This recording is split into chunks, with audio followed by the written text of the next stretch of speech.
Hello there, this is Community Forum. I am Sarah Yeku.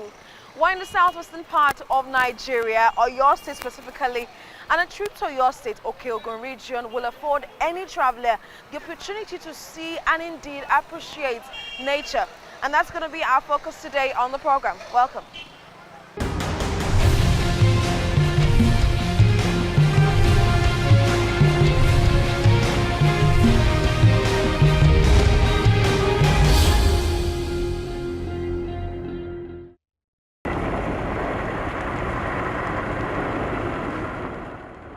We traveled through the 65-kilometer Iseyin road on a rainy day.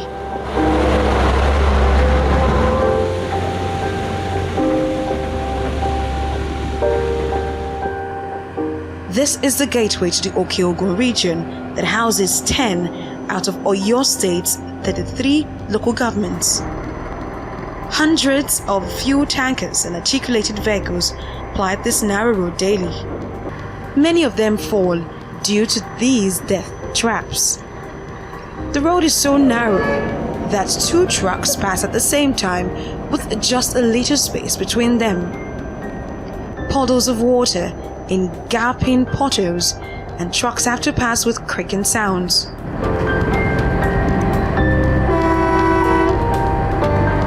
It is a road of pain, sweat and blood, as many persons have paid with their lives. Commuters and vehicles are stressed daily, and there is an endless trail of trucks and tankers.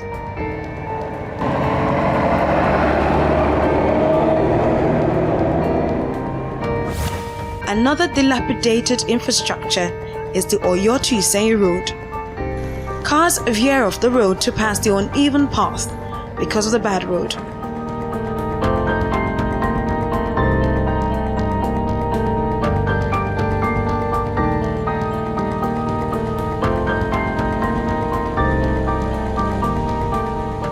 It is not unusual to find broken down vehicles on the road.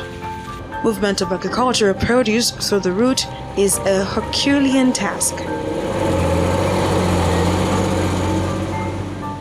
Please come to our aids in Oyo State, Oke-Ogun soon. We are 10 local governments. We are told that this is the only link from the capital city to our area. Please come to our aids. Almost immediately after he took over power, he went on tour of the road that was abandoned, that should ordinarily lead to that area from Ibadan, the Iseyin Oke-Ogun road. We went on top of that road and we saw for ourselves what the situation is. We saw the pain that the people who are passing are made to confront, and the governor gave the assurance that that road will not be abandoned. But the road will be fixed. Immediately we fix that road. That is just the starting point for Oke-Ogun people, because now they will have access into their communities. They will have access, easier access to their farmlands and the food basket of the state. Cars break down here all the time, affecting business and resulting in the waste of man hours.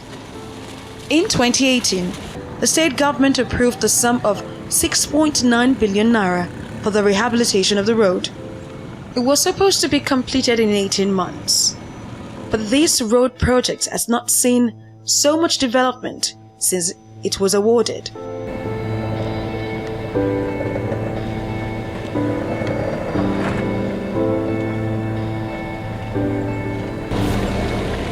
On Oyo-Iseyin Road is the Oke-Ogun Bridge in need of urgent rehabilitation. It was constructed by the Colonial government. The railings are rusty and they are falling. The barriers on some parts of the bridge are long gone, as the river beneath is in clear view.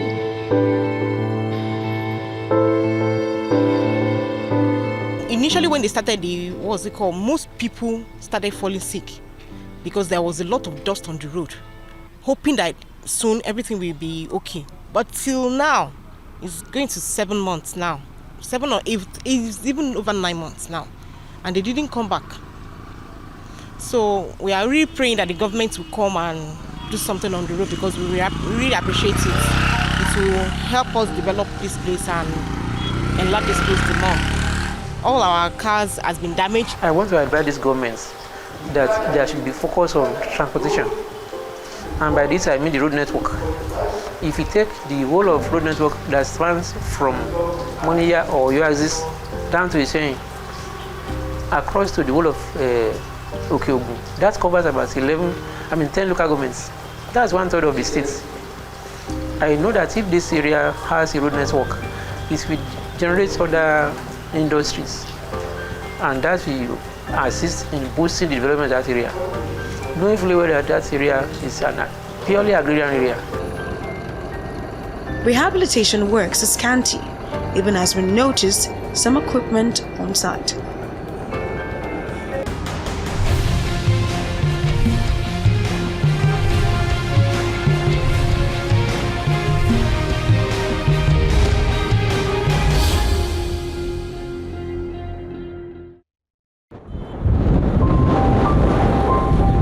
Through grassy plains and an impressive view of different shapes and sizes of rocks, we arrived Iseyin, one of the biggest towns in the Oke-Ogun region.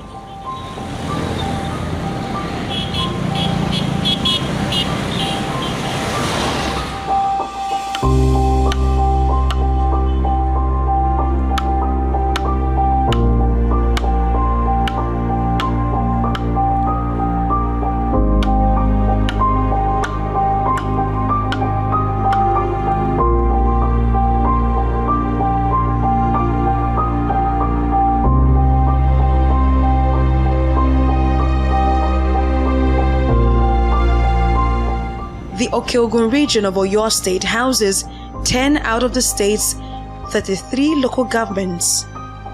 But its indigents say that they have been marginalized for so long, evidence being the dearth of infrastructure in the region.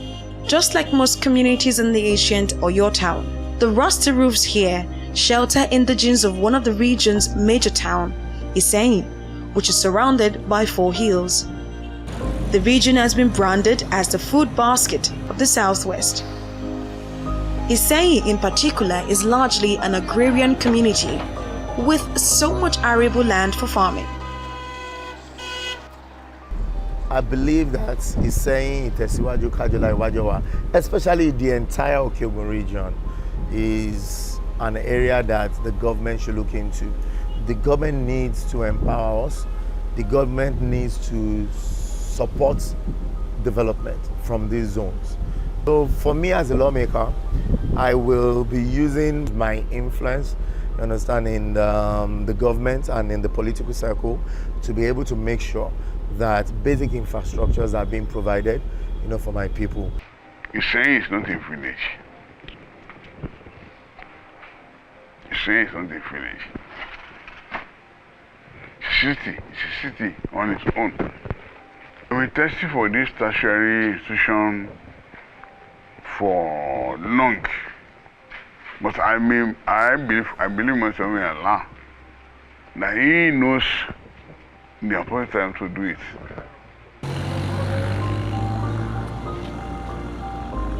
For so long, the indigents of this community have coexisted peacefully with northerners. But a few years ago, tensions began to rise between farmers and herders in Iseyin and other communities in the Oke-Ogun region. Farmers allege that cattle of herdsmen residing in the community graze on their farmlands, destroying their crops in the process. Several peace meetings have been held to settle the hostilities between both parties. Some of the farmers say they haven't recovered from the losses incurred on the invasion of their farmlands. Àwa tá a jágbẹ́ à ń dáko, so oko tá a sì ń dá yìí gbogbo sẹ́nà ni máa wá owó, ṣùgbọ́n sí àgbẹ̀ wá owó púpọ̀ jù láti jẹ́ pé ká fi ṣe tó tá bá lọ yáwó iná gan tá bá fi ṣe tá bá gbé kalẹ̀ tán àwọn bòròró yìí wọ́n dànù débẹ̀ tí wọ́n bá jẹ́ tó bá bá wọn bẹ̀ wọ́n tó mú di ìjà ni. For the past 2, 3, 4 years it has been very tense, but as at now they are looking sober little by little. If the farmers is not very careful and very observant, they will just go inside the farm and graze the the farm overnight.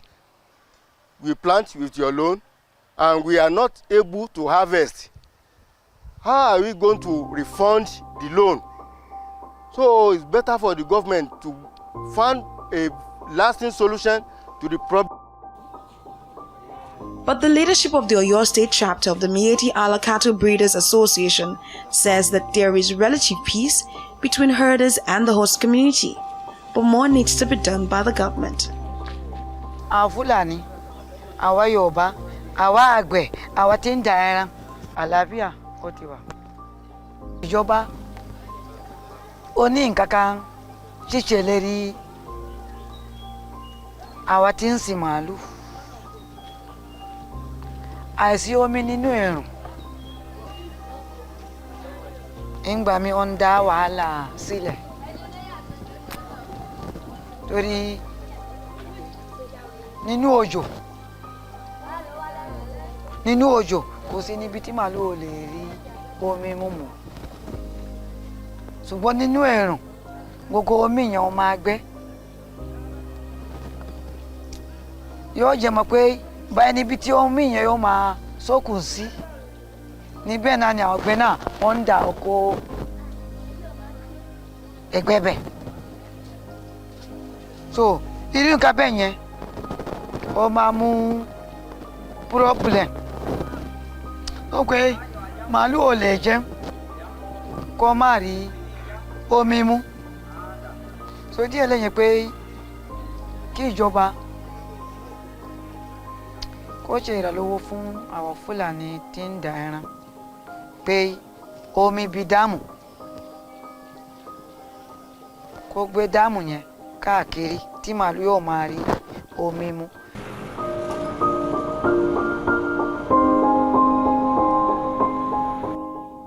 One of Iseyin's historical monuments is the Manor House.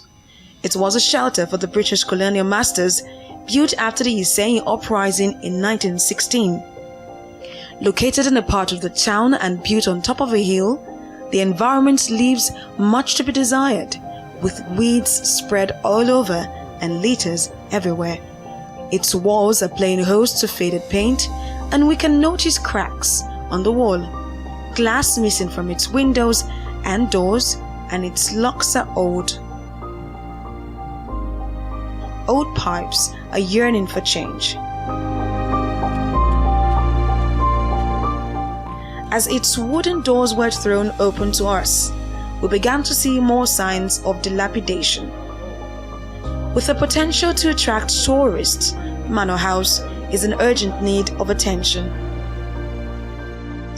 Vintage light and fan switches are still in the house. Electricity installations are sticking out.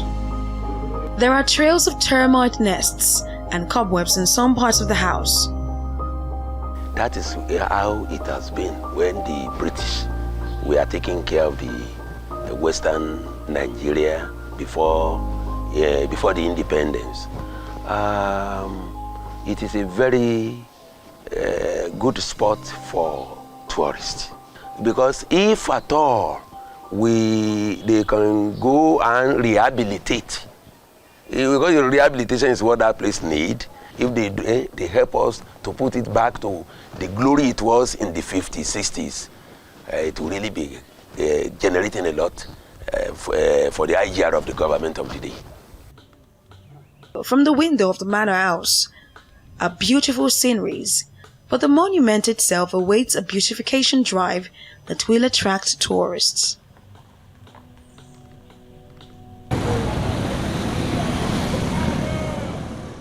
About 35 kilometers away from Iseyin town is Ikara, a community that houses one of the biggest dams in southwestern Nigeria. The 28-kilometer access road to Ikara Gorge Dam is untarred and uneven, bordered on both sides by bushes. The road is tortuous, stones are peeking out. It's a slow and steady stretch for vehicles on the road as they leave trails of dust behind. Erosion is gradually creeping into the road. We noticed electricity poles mounted, but no connections throughout the stretch. residents and indigenes of the community are still waiting for electricity despite the presence of a dam. We are here for a long time ago, but they have much problem here because they said they'll bring light for us, they'll bring pole, but we didn't see wire. We are suffering here. The water, the many things that are coming here that it didn't reach us, but we don't know why. The government nowadays, I don't know what is happening with them. But we are complaining, they don't want to listen to our complaint. So please, I am begging government to help us because we are also going to school, but no work, no job. So we are here suffering. We're supposed to be among of the people that are collecting salary, but you nothing. But we are managing ourselves to be catching fish, to be managing ourselves with our family here, but nothing. It's still, we expect, but what we expect, it didn't come. Please, the light we expect, the light we didn't come. We didn't see wire there, but they are going and talk that they are commissioned everything here. Nothing is commissioned here. Worst still, residents of Ikara are most of the time cut off from the world due to the lack of a mobile network in some areas. They scout for mobile network and even have to look for elevated places just for them to communicate. This signpost welcomes any visitor to the large water body resting in this community, stretching as far as 45 kilometers, but it is still waiting for its potential to be harnessed.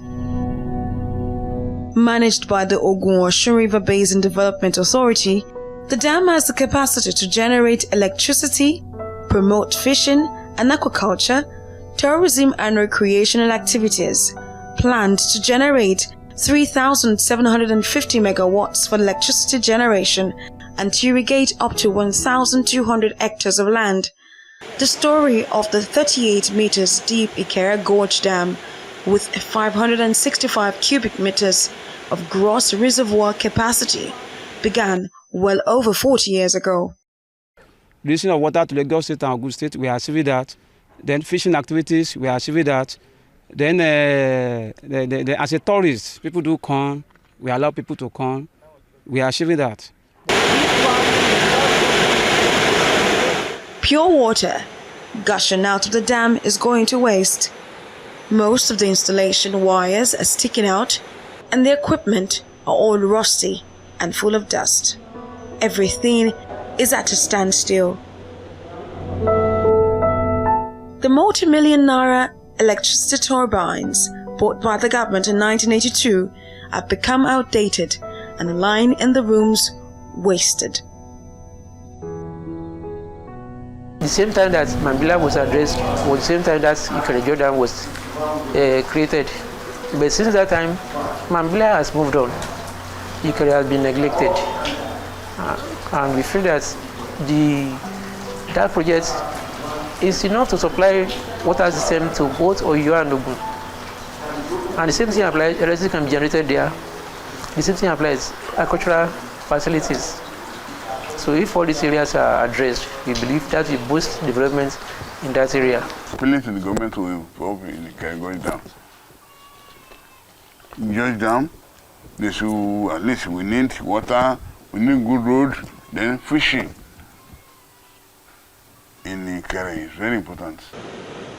Ikara Gorge Dam is a sleeping giant awaiting the magic wand of the government as it looks to attract investors and tourists who are looking to tap into the facility.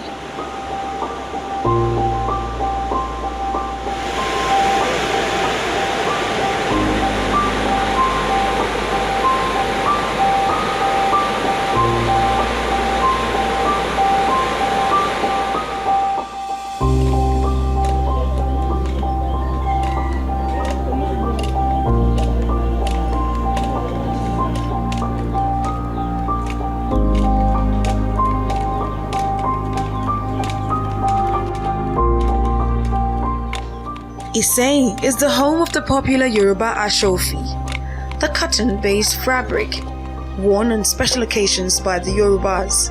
It is an industry that is as old as the community itself, accommodating the sellers of the cotton, threads, fashion designers, the wholesalers, retailers, designers, and end users.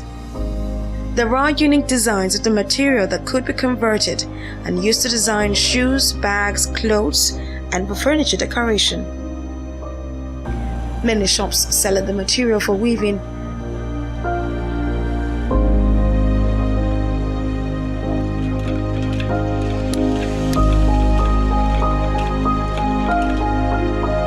During the Awolowo regime, they wanted to encourage these weaving.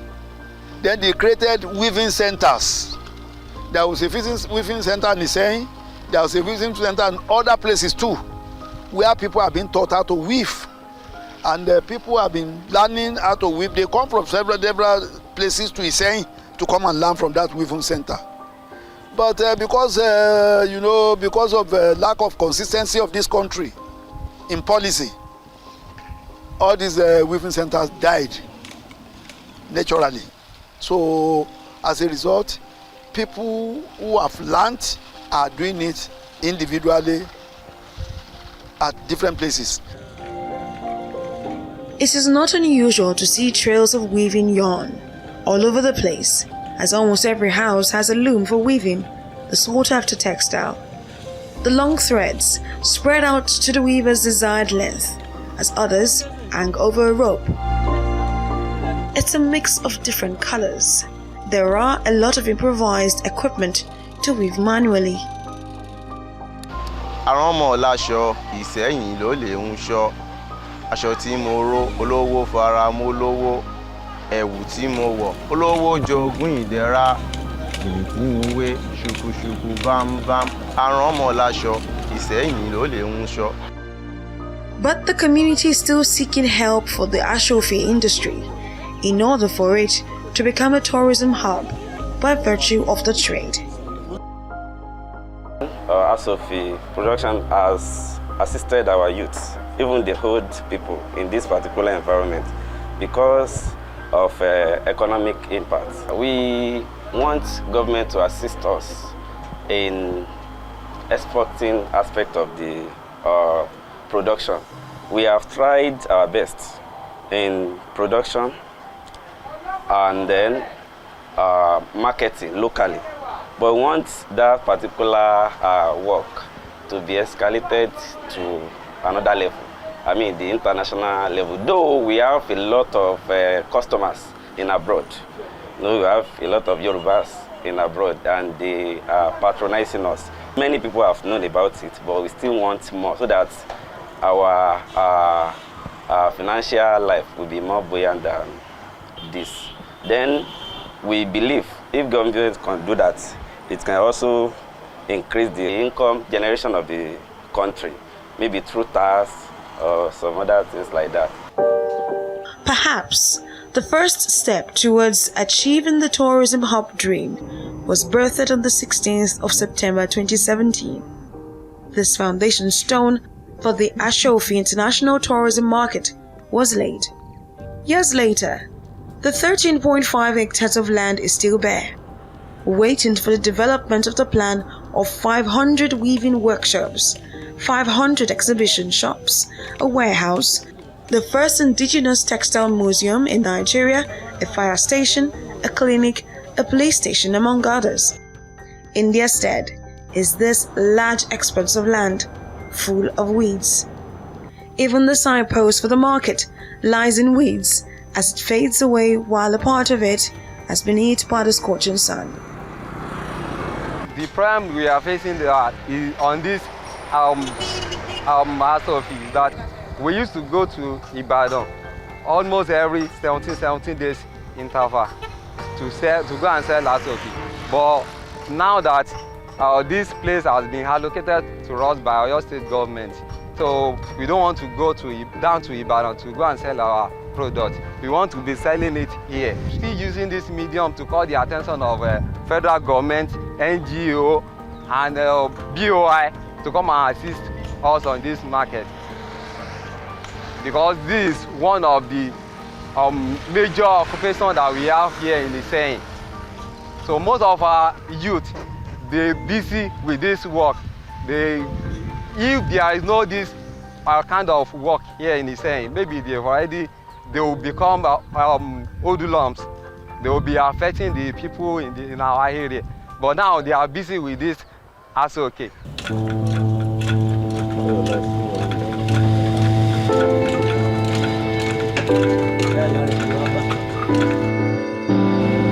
Iseyin is waiting for development that will put it on the tourism map.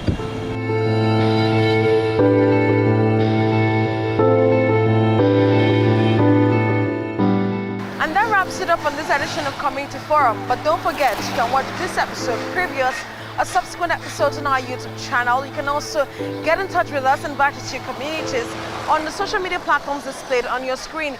Many thanks for watching. I am Iseyin, and I'll see you next time.